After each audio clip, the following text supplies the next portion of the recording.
సత్యమూర్తి గారు ఒక 2 రోజుల ముందే బ్రదర్ అనిల్ గారు ఒక లేఖ రాశారు. లేఖ రాస్తూ మా భార్యకి భద్రతనివ్వండి అని చెప్పేసి మాట్లాడుతున్నారు. అదే విధంగా ఈ మాట వచ్చిన నెక్స్ట్ డే రోజే జగన్మోహన్ రెడ్డి లోటస్ పాండ్కి వస్తున్నాడని చెప్పి వార్తలు వస్తున్నాయి. అంటే ఎందుకు భద్రత కోరారు? ఇదే లోపల జగన్మోహన్ రెడ్డి లోటస్ పాండ్కి వస్తున్నాడు అంటే ఈ రెండింటిని ఎలా చూడాలంటారు? జగన్మోహన్ రెడ్డి ఎక్కడున్నా షర్మిలకి థ్రెట్ అయితే ఉంటుంది. షర్మిలకి ఏంటి అంటే చేస్తున్న డ్యామేజ్ అంత ఇంత కాదు. డ్యామేజ్ ఎందుకు చేస్తున్నది అంటే జగన్మోహన్ రెడ్డి తప్పులు చేస్తున్నాడు కాబట్టి ఆ తప్పులను చెప్తూ ఉన్నది. ఆ తప్పులు బయటికి చెప్తూ ఉంటే అది డ్యామేజ్ అవుతూ ఉన్నది. అంటే ఎటు నుంచి ఎటు చూసినా కానీ జగన్మోహన్ రెడ్డి చేస్తున్న తప్పులే సెంట్రల్ పాయింట్ అవుతున్నాయి తప్ప వేరే వ్యక్తులు ఆయన మీద ఏదో పెద్ద కుట్ర పన్నాల్సిన అవసరం లేదు, ఏమీ లేదు. షర్మిలకి భద్రత కల్పించాల్సిన అవసరం అయితే మాత్రం చాలా ఉంది, అందులో ఎటువంటి సందేహం లేదు. షర్మిల ప్లస్ సునీత, వైఎస్ వివేకానంద రెడ్డి కుమార్తె, వీళ్ళిద్దరూ ఎన్నికల పర్యటన చేసినప్పుడు, ఎన్నికల్లో ప్రచారం చేసినప్పుడు కూడా చాలామంది చెప్పారు, ప్రజలు చెప్పారు, మీరు జాగ్రత్తగా ఉండాలి, ఎందుకంటే అవతల ఉన్న వాళ్ళు మామూలు మనుషులు కాదు అన్న విషయాన్ని చాలా స్పష్టంగా చెప్పారు. అంటే అర్థం ఏంటి అంటే ఎలక్షన్ల అప్పటి నుంచే ఆమెకి థ్రెట్ మొదలైంది. ఇన్ఫ్యాక్ట్ తెలంగాణలో పార్టీ పెట్టి ఆ తర్వాత పిసిసి అధ్యక్షురాలుగా అయిన తర్వాత నుంచి థ్రెట్ మరీ పెరిగింది. పెరగటం ఎట్లా ఉంది అంటే ఆ తర్వాత ఈ ఆస్తులకు సంబంధించిన గొడవలు ఇవన్నీ కూడా కోర్టులకి వాటికి వెళ్ళటం వల్ల ఆ థ్రెట్ మరీ ఇంకా ఎక్కువ అయింది. అవతల ప్రత్యర్థులు ఎటువంటి వాళ్ళు అనేది నీకన్నా నాకన్నా బాగా తెలిసిన వ్యక్తి షర్మిల. ఆటోమేటిక్గా షర్మిల భర్తకు కూడా ఈ విషయాలన్నీ తెలుస్తాయి. అందుకని ప్రొటెక్షన్ అడుగుతున్నాడు. ఇవ్వాల్సిన బాధ్యత రాష్ట్ర ప్రభుత్వం మీద ఉన్నది. అంటే రాష్ట్ర ప్రభుత్వం ఇస్తుందా లేకపోతే కేంద్ర ప్రభుత్వం వాళ్ళని గార్డ్స్ని ప్రొవైడ్ చేస్తుందా అనేది చూడాలి. ఎందుకంటే ఆయన అమిత్ షా కూడా పంపించాడు లెటర్. సో అందుకని ఏదైనా కానీ షర్మిలకైతే మాత్రం బాగా థ్రెట్ అయితే ఉన్నది. ఇతను యలహంకలో ఉంటాడా, లోటస్ పాండ్లోకి వస్తాడా, లేదా అమీర్పేటలో ఏదన్నా ఇల్లు రెంట్ తీసుకొని ఉంటాడా, ఇవన్నీ పెద్ద విషయాలేం కాదు. ఎందుకు అంటే పుట్టలో ఉన్నా దాన్ని పాము అనే అంటారు, అది రోడ్డు మీదకి వచ్చినా దాన్ని పాము అనే అంటారు, లేకపోతే ఇంకెక్కడున్నా దాన్ని పావుని పాము అనే అంటారు. అందుకని అక్కడ ఉండటం ఇక్కడ ఉండటం అటువంటి విషయాలు కాదు. జగన్మోహన్ రెడ్డి అనే వ్యక్తి నుంచి మాత్రం వివేకానంద రెడ్డి కుమార్తె సునీతకి, సొంత చెల్లెలైన షర్మిలకి, మదర్ విజయలక్ష్మికి, వీళ్ళందరికీ కూడా ఒక రకమైన జాగ్రత్తలు అయితే ప్రొవైడ్ చేయాలి. అందరూ వాళ్ళు కూడా తెలుసుకోవాలి. వాళ్ళకు కూడా రాష్ట్ర ప్రభుత్వం రక్షణ కల్పించాల్సిన అవసరం అయితే ఉన్నది, చాలా ఉన్నది. ఎందుకంటే ఒక రాజకీయ పార్టీకి సంబంధించిన నాయకురాలుగా షర్మిలకి ప్రొటెక్షన్ ఇవ్వాలి. ఒక మాజీ ముఖ్యమంత్రి భార్యగా విజయలక్ష్మికి రాష్ట్ర ప్రభుత్వం ప్రొటెక్షన్ ఇవ్వాల్సిన అవసరం ఉన్నది. తర్వాత అంటే వివేకానంద రెడ్డి మర్డర్ అనేది అదొక high profile political murder case కాబట్టి అందులో నిజాలు తేల్చమని చెప్పి పోరాటం చేస్తున్న సునీతకి ప్రొటెక్షన్ కల్పించాల్సిన అవసరం ఉన్నది. ఎందుకంటే ఆ కేసుకు సంబంధించి సాక్షులు చాలామంది ఒక్కొక్కళ్ళు చనిపోతూ ఉన్నారు కాబట్టి కేసు కోసం ఇంత పట్టుదలగా ఉన్న సునీత రెడ్డికి భద్రత కల్పించాల్సిన అవసరం అయితే ఉంది. ఇప్పటికే చాలా లేట్ అయింది. అందుకని ఖచ్చితంగా వాళ్ళకి భద్రత కల్పించడం అనేది రాష్ట్ర ప్రభుత్వం బాధ్యత. ఇంకా జగన్మోహన్ రెడ్డి అక్కడ ఉంటాడా, ఇక్కడ ఉంటాడా, ఎక్కడ ఉంటే ఉంది, ఎక్కడున్నా ఆంధ్రాకి వెళ్ళాల్సిందే. ఆంధ్రాకి వెళ్ళాలంటే మన జువల్ దిన్నే వెళ్ళాడు, నెల్లూరు జిల్లా, ఉమ్మడి నెల్లూరు జిల్లాలో. ఏమైంది, ఎవరు రాలా. అక్కడికి వెళ్ళాడు, చూశాడు, అంత మత్స్యకారులను రెచ్చగొట్టాలని ప్రయత్నం చేశాడు. ఏం జరిగింది? ఎవరన్నా వెళ్ళారా, వచ్చారా? నువ్వు ఆ జువల్ దిన్న ఫిషింగ్ హార్బర్ని పనులు జరగకుండా 5 సంవత్సరాల్లో ఆపిన వాడివే నువ్వు. ఈ విషయం అక్కడ మత్స్యకారులకు తెలీదా? దాన్ని జువల్ దిన్న ఫిషింగ్ హార్బర్ని దాన్ని సాగరమాల ప్రాజెక్టు కింద ఓకే చేయించిన వ్యక్తి చంద్రబాబు నాయుడు. ఓకే చేయించి 288 కోట్ల రూపాయలు సెంట్రల్ గవర్నమెంట్ నుంచి తెప్పించి జగన్మోహన్ రెడ్డిని పూర్తి చేయమని అప్పగిస్తే అక్కడ ఒక ఇటుకు కూడా పెట్టలా. మరి ఇప్పుడు వచ్చి నేను అక్కడ పైన ఫ్యాక్టరీ ఉంటుంది, ఆర్డినెన్స్ ఫ్యాక్టరీ లాంటిది, private ordnance factory, Sagarmala project కింద డిఫెన్స్ ఇవి తయారు చేసే ప్రాజెక్ట్స్ పెట్టాలన్నమాట. అట్లా ఇస్తే ఆ ఫ్యాక్టరీని నిలబడతానంటాడు. నువ్వు ఒక ఫ్యాక్టరీ వచ్చింది, అది కూడా దేశ రక్షణ రంగానికి సంబంధించి పరికరాలు తయారు చేసే ఫ్యాక్టరీ. నువ్వు దాన్ని కాపాడుతావా, వెళ్ళగొడతావా? నువ్వు డిఫెన్స్ ఫ్యాక్టరీని నేను వెళ్ళగొడతాను, నేను రాగానే వెళ్ళగొడతానని చెప్పాడు ఈ జగన్మోహన్ రెడ్డి. ఇది ఆర్మీ చేతుల్లో వెళ్ళగొట్టేంత దమ్ము దగ్గర ఉంది అసలు. ఎందుకు చెబుతున్నానంటే ఈ పరిశ్రమలని వెళ్ళగొట్టడం, తరిమి కొట్టడం అనేది హీరోయిజం అనుకుంటుండే ఈ జగన్మోహన్ రెడ్డి. అతనికి అర్థం కావాల్సిన విషయం ఏంటంటే పారిశ్రామిక ప్రగతి, వ్యవసాయ రంగంలో ఎట్లా ప్రగతి సాధిస్తామో పారిశ్రామిక రంగంలో, సేవా రంగం అంటే సర్వీస్ సెక్టార్లో ఐటీ ఇండస్ట్రీ వస్తుంది, హోటల్ ఇండస్ట్రీ, టూరిజం ఇవన్నీ వస్తాయి. వాటిని సర్వీస్ సెక్టార్ అంటారు.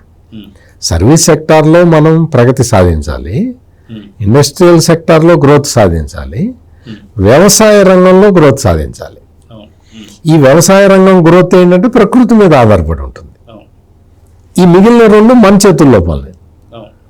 అందుకని ఏ ప్రభుత్వం అయినా వీటన్నిటినీ బ్యాలెన్స్ చేసుకుంటూ వెళ్తుంది. మీరు ఊగొడుతున్నారు కానీ జగన్ ఊగొట్టట్లా. ఎందుకంటే అతనికి ఇప్పుడు నేను చెప్పేవి ఏమీ అర్థం కావు. Service sector, industrial sector, growth rate, agriculture sector, ఇవన్నీ ఏంటి, what is this non sense అంటాడు. నువ్వు తెలుసుకోవాలి కదా, ఒక ముఖ్యమంత్రిగా నువ్వు 5 సంవత్సరాలు పనిచేసిన వ్యక్తివి, ఈ పాటిగా నీకు తెలియాలి. తెలీదు పోనీ, ఇప్పుడు ఖాళీగానే ఉన్నావు కదా, ఇప్పుడన్నా తెలుసుకోవాలి. నీకు మామూలుగా మస్తు డబ్బులు సంపాదించుకున్నావు, అయిపోయింది, అధికారంలో ఉన్నావు, అధికారం వెలగబెట్టావు, ఆ రెండు అయిపోయినాయి, నీ కోరికలు తీరినాయి కదా. రాజశేఖర్ రెడ్డి అప్పుల్లో ఉన్నప్పుడు ఏంటి బతుకు, మన బతుకంతా అప్పుల్లో పోవాల్సిందేనా, నువ్వు ఏదో ఒక విధంగా చేసి ముఖ్యమంత్రి అవ్వు, నీకెందుకు నేను లక్ష కొడతాను అని చెప్పావు, నీ కోరిక తీరింది. ఆ తర్వాత ఆయన హెలికాప్టర్ ప్రమాదంలో ఆయన పోయిన తర్వాత సీఎం కావాలనుకున్నావు, అప్పుడు కాలేకపోయావు కానీ తర్వాత అయ్యావు కదా. అంటే నీకు నీ రెండు కోరికలు, లక్షల కోట్లు సంపాదించాలనే కోరికే తీరింది, ముఖ్యమంత్రి కావాలన్న కోరికే తీరింది. ఇప్పటికన్నా కూర్చొని నువ్వు ఇంట్లో ఎవరినన్నా ట్యూషన్ మాస్టర్ని పెట్టుకొని గ్రోత్ రేట్ అంటే ఏంటి, ఏ సెక్టార్లో గ్రోత్ రేట్ ఉంటుంది, ఏ సెక్టారు క్లైమేట్ కంట్రోల్లో ఉంటుంది, ఏ సెక్టార్ మన చేతుల్లో ఉంటుంది తెలుసుకో. ఇవి ఇప్పుడు ఖాళీగా ఉన్న ట్యూషన్ టీచర్ని పంపించమంటే నేను పంపిస్తాను. అదే ఆంధ్రజ్యోతి రాధాకృష్ణ రాస్తే పాపం వాళ్ళ కోపం వచ్చింది. అందుకని నేను పాయింట్ ఏంటంటే పరిశ్రమలు తేవటం నీకు చేత కాదు, నువ్వేం చేయాలి, గమ్మున కూర్చోవాలి, ఏం మాట్లాడకుండా కూర్చో. చంద్రబాబు నాయుడు, లోకేష్ వాళ్ళు ఏదో ఫ్యాక్టరీలు తెస్తున్నారు, కానీ నీకేంటి అభ్యంతరం? నీ స్థలాల్లో అయితే పెట్టట్లేదు కదా, నువ్వు కబ్జా పెట్టిన స్థలాల్లో పెట్టట్లేదుగా. నువ్వు ఎన్ని రకాల కుంభకోణాలు చేసావు, వాటి మీద ఇంకా ఎంక్వైరీ జరిపించట్లేదు కదా. నువ్వు జగనన్న కాలనీల మీద ఎంక్వైరీ మొదలు పెడితే నువ్వు బాధపడాలి, ఇంకా మొదలు పెట్టలేదు కదా. ఇంకా భవిష్యత్తులో మొదలు పెడతారేమో, ఇప్పటికైతే మరి ఇంకా చంద్రబాబు నాయుడు దాని మీద దృష్టి పెట్టలేదు. జగనన్న కాలనీలో కొట్టేశారు కదా. వస్తు ఆ మొత్తం గవర్నమెంట్ ల్యాండ్స్ని ఆక్యుపై చేసి, చెరువుల ల్యాండ్స్ని ఆక్యుపై చేసి వాటి మీద డాక్యుమెంట్లు సృష్టించి వాటినే గవర్నమెంట్కి అమ్మి గవర్నమెంట్ నుంచి డబ్బులు కొట్టేశారు కదా ఈ వైసీపీ లీడర్లు. అందుకని ఇట్లా ఇంకా వాటి మీద ఎంక్వైరీ రాలేదు కదా, నువ్వు ఎందుకు కంగారు పడతావు? నేను పరిశ్రమల్ని వెళ్ళగొడతాను, నో నథింగ్ డూయింగ్, రావడానికి వీల్లేదు అని జోల్ దిన్నెలో డిఫెన్స్ ఎక్విప్మెంట్ తయారు చేసే పరిశ్రమలు నేను వెళ్ళగొడతానంటాడు. నువ్వు ఎన్ని వెళ్ళగొడతావు, నీ వల్ల కాదు. ఏదన్నా పరిశ్రమ వస్తేనేమో నేనే తెచ్చానంటావు, పరిశ్రమ వచ్చిన తర్వాత వెళ్ళగొడతానంటావు. మెడికల్ కాలేజీలు కడతావా మేము అంటే నువ్వు ఎట్ట కడతావో చూస్తా, నేను అడ్డం పడుకుంటా అన్నావు, అడ్డం పడుకున్నావు. టెండర్లు వేయకుండా చేస్తా అన్నావు, టెండర్లు వేయకుండా చేశానని అనుకున్నావు. అయిందా? 4 మెడికల్ కాలేజీలు పూర్తయిపోయినాయి, అవుతారు. రేపు ఇనాగ్రేట్ చేస్తారు. అమరావతి టాట్ డ్యూట్ అమరావతిని వెళ్ళగొడతాను నేను అన్నావు. ఆడెవడో ఒకడు కుసంస్కారి ఒకడు ఉన్నాడు, వాడి పేరు నేను చెప్పదలుచుకోవాలా, కావాలని చెప్పదలుచుకోవాలా. ఆడ అమరావతి అన్న తర్వాత మనం ఆ పదాన్ని ఇట్లా వాడాడు అని చెప్పకపోతే వాడి క్రూరత్వం ఎట తెలుస్తుంది. అంటే ఇటువంటి మనుషులందరూ జగన్మోహన్ రెడ్డి చుట్టూ ఉన్నారు. అమరావతి కాదంటాడు, నేను మావి గన్ పెడతానంటావు. ఏం పెడతావు? నీ మొహం పెడతావు. ఎక్కడ పెడతావు? 5 సంవత్సరాలు నువ్వు ఈ గన్ను తీసి ఎక్కడ పెట్టుకున్నావు? ఈ గన్ను ఎవరి కణతలకి గురి పెట్టావు? పాయింట్ బ్లాంక్లో నువ్వు చేసిన పనులేంటి? మరి అప్పుడు తెచ్చి మావి గన్ను పెట్టచ్చు కదా. అందుకని ఇవన్నీ కూడా ఇటువంటి కార్యక్రమాలన్నీ చేసుకుంటూ పరిశ్రమలన్నీ వెళ్ళగొట్టడం అనేది ఈ జగన్మోహన్ రెడ్డి. ఇప్పుడు రప్పరప్ప నరుకుతా అన్నావు, నరుకో, నీకు చేత అనేట్టు నరుక్కుంటూ ఉండు. నువ్వు నరికేదేముంది? చెట్లు అవే కదా. అమరావతిలో పైపులు తగలబెట్టడం, మొన్న ఎప్పుడో జేసీ దివాకర్ రెడ్డి పొలాలు తగలబెట్టారు, మామిడి తోటలు తగలబెట్టారు. నువ్వు అది అంత ముందర అరటి తోటలో పీకేయటం, ఇవే కదా నీ పనులు, ఇవే కదా. అమరావతిలో పైపులు అవి ఉంటాయి, అన్నీ ఎత్తుకుపోవటం. కాంట్రాక్టర్ అవి ఉండే, మనం కంకర సిమెంట్ అవన్నీ ఎత్తుకుపోవటం, అవే కదా. ఐరన్ అన్ని ఎత్తుకుపోవడం. అయితే ఇదే క్రమంలో పేర్ని నాని కొన్ని వ్యాఖ్యలు చేసేసి ఒకసారి మీకు వినిపిస్తాను. రేణుకా చౌదరి గారు వైసీపీ కుక్కలెన్ని మరిగినా అమరావతి ఆగదు, అమరావతి ఆపలేరు అని. అసలు నేనేది ఏంటంటే వైసీపీ కూడా ఆపాల్సిన పని లేదు, వైసీపీ కుక్కలు ఆపాల్సిన పని లేదు. రేపు మామూలుగా 30 రోజులు, నెల రోజులు దాటితే 4 శినికలు పడితే అది ఆగిపోద్ది అమరావతి. వెళ్ళి అమ్మా వైసీపీ కుక్కలా పక్కలా, రేపు ఇంకో 30 రోజులు దాటితే 4 శినికలు పడితే అది ఆగిపోద్ది. అంటే వైసీపీ వాళ్ళు కుక్కలను ఒప్పుకున్నట్టేగా, ఒప్పుకున్నాడు. ఏం మనుషులే మీరు. అందుకనే ఆంధ్రజ్యోతి రాధాకృష్ణ రాసింది అక్షర సత్యం మీ గురించే రాశాడు, ఈ పేర్ని నాని గురించే రాసినట్టున్నాడు. వైసీపీ కుక్కలు అనేది ఒప్పుకున్నాడు కదా. జగన్మోహన్ రెడ్డి గురించి రాజమౌళి ఒప్పుకున్నాడు, అందరూ ఒప్పుకున్నారు. ఒప్పుకుంటూనే అమరావతిపై విషం కక్కుతూ 4 చినుకులు పడితే అయిపోద్దంట. నిజంగా అయిపోయే ప్రాజెక్టే సార్. అతనికి ఏంటి అంటే అతని భార్య వీళ్ళందరూ ఇన్వాల్వ్ అయి ఉన్నప్పుడు దాంట్లో ఆ కేసు పెడతా అంటే చంద్రబాబు నాయుడు ఉద్దయ మనకి ఎందుకు, ఏదో చేసింది ఇతనే, ఆమె పేరు మీద పెట్టాడు గోడౌను,